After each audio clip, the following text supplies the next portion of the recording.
What's up to Lion Talk Live? So we love you too, buddy. What's going on, guys? It is Aiden Hutchinson. What's up, man? It's your boy Amon-Ra St. Brown.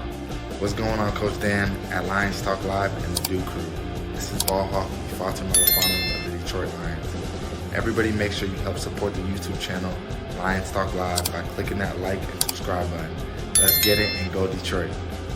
Greetings and salutations to everyone out there in YouTube land. This is Dan Skipper, offensive weapon for the Detroit Lions. Make sure you all help support Lions Talk Live and Coach Dan by clicking on that like and subscribe button. Everybody, woo! All right, well, greetings and salutations to everybody out there in YouTube land. I am your host once again, Dan Thornton. I want to thank you all for joining me here today, this afternoon. Lions Talk Live. Hey, got a little bit of something for you because, you know, sometimes the truth is stranger than anything you can put in fiction. So I'm going to go ahead and just get this over to you guys. As most of you know, I've covered the Detroit Lions in one way, shape, or form, whether it's be for newspapers, magazines, TV, or YouTube, since the late 1980s. And here's what I'm going to say. If you ever think something's odd, you're probably right. Something is odd. NFL may be either just out for the Detroit Lions or they are the most ill-ran organization in the history of anything in sports. You may be saying, Dan, well, whatever could you mean? Well, here I am. I'm going to throw this guys at you. Some of you have probably been Lions fans long enough to know some of these guys. So if I say to you guys, who is Clete Blackman? And let me go ahead and get that off the screen just so you can fully see it. You know, if you've been a Lions fan for a while, you know this guy because you're going to remember probably this. You're probably going to remember a couple years back, Detroit Lions Monday Night Football game. You know what? They're beating the Packers. Looked like they might be actually able to win a game in Lambeau Field, which at that time was a thing.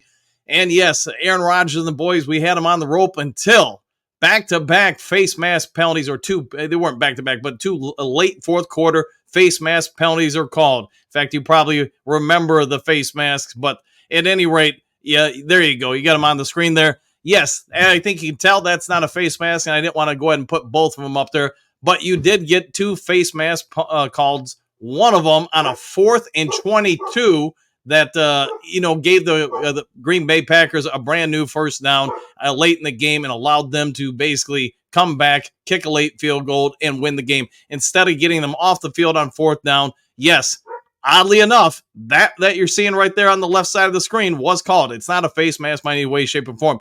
In fact, if you remember that game, well, let's throw this at you too, just so you can relive the moment, and I'll ask you if you think that is a face mask.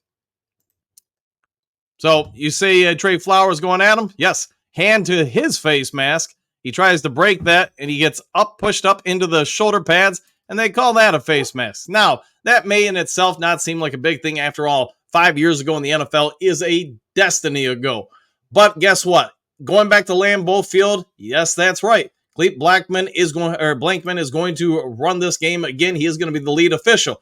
Now, one time is probably not going to break anybody's heart. Hey, the guy, obviously, him and his crew had a bad day. But let's not forget, if you've been a Lions fan long enough, you've seen a lot of strange things happen. And yes, you might have seen Clete Blankman out there again. And guess what? If you remember him in his younger days with the Detroit Lions, you can't make this stuff up. He was one of the sideline officials for, that's right, the Calvin Johnson rule. You remember catching in the end zone against the Chicago Bears? Everybody on the field says it's a touchdown. People from the front offices of the NFL come down and say, hey, we better rethink about that. And yes, it was ruled not a touchdown. Lions lose the game, just like in Green Bay. I say, Dan, that's nothing big. It's just coincidence, you say. Well, let's also not forget Jim Schwartz's ill-timed calling of a timeout and such like that, when everybody on the field thought that you could see that the Texans running back was down on the field. If you guys remember that Thanksgiving Day game a few years back. Yes, that's right. Clete Blankman was out on the field with them. And guess what? 3 very odd times in primetime games where, once again, good old Clete has made some odd calls going into that affected one team and not the other team. And if you would say he's 0 for 3 as far as officiating primetime games against the Detroit Lions, you would be correct. That's right. The Lions have not won a primetime game with old Cleet running the show as far as the officiating, or to be fair to him, in the Calvin Johnson rule, he's just one of the officials on the field. He is not actually the lead official. But it is seemingly odd to me that the NFL steps up once again, and guess what? Puts him in charge of another primetime game. They're billing as the top game for this upcoming weekend. And yes, Cleet Blankman is going to be out there calling the shows, running it for it. Am I overthinking this? Is this a conspiracy theory? Am I just somebody who's watched the Detroit Lions get messed over by the NFL and officiating for way too long that I see, shadows everywhere?